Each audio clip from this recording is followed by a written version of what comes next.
This lesson is on section 9.2 titled Functions.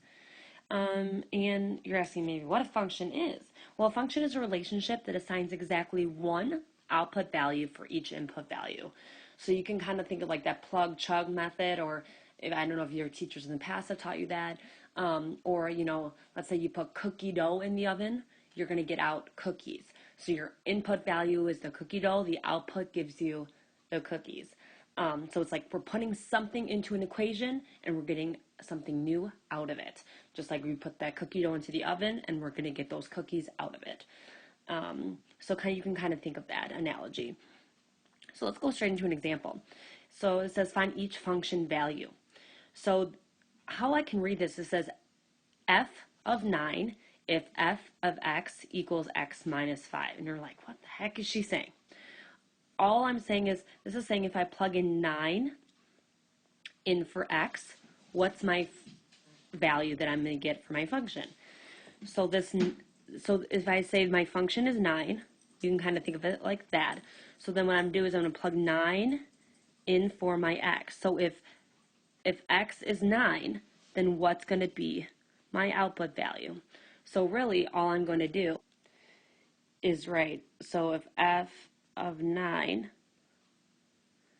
was going to be 9 minus 5. And now it's a piece of cake. All you have to do is put 9 minus 5, and 9 minus 5 is 4.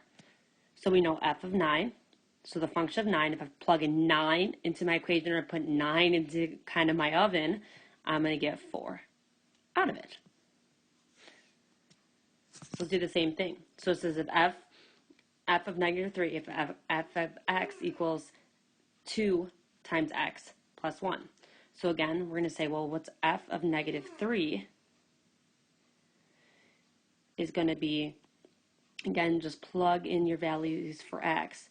2 times negative 3 plus 1. Okay, so then we're going to say 2 times negative 3 is going to be negative 6. The positive times the negative is a negative, plus 1. And negative 6 plus 1 is going to be negative 5. So I know f of negative 3, if I plug in negative 3 in for my x, I'm going to get negative 5. Easy as that. We're just plugging whatever the function tells us into our equation, and I'm solving it. The last example says complete the function table. So for f of x equals x plus 5, and then state the domain and range of the function. And we're going to talk about the domain and range in a little bit. So I created this table. So I titled it Input, Rule, Output. So my rule section is kind of how I'm showing my work. My input, you can kind of think about what are you putting into that oven, and that output is what you're getting out of it.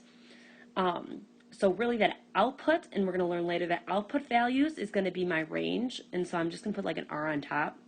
And my input is going to be my domain. Easiest way to think about it, D comes before R in the alphabet, and my input comes before my output value. That's kind of how I remember that. Okay, so what you can do is you can put in any numbers you want for x. This is your table. What I always suggest is you put in a couple positives and a couple negatives, just so you can get a full value of what the the function is telling us. So I'm going to put in the numbers negative 2, negative 1, 0, 1, and 2.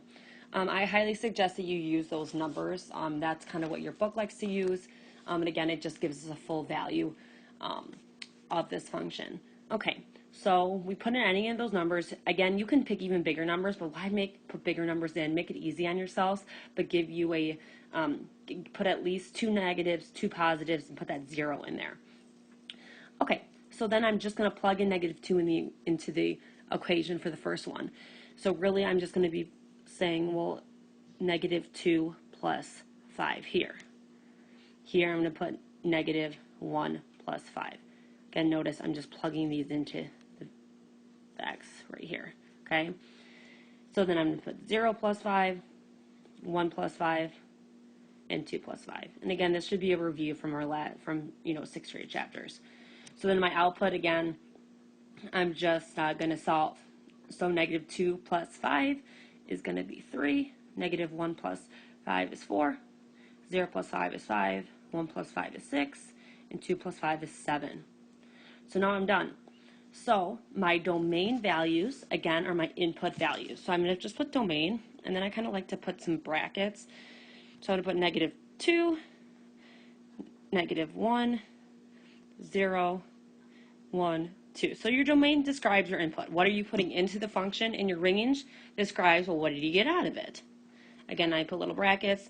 So I got 3, 4, 5, 6, and 7. So again, the domain range values describes a function. When we talked about the relationship that assigns exactly one output for each input. So for each input, you're going to get one output. For each input, you're going to get one output. That's kind of what the domain range shows you. So again, just kind of summarizing what we did, we take the formula, we put it into our rule, we make our table to figure out what our output values are. And that brings me to the end of this lesson. Thanks for watching.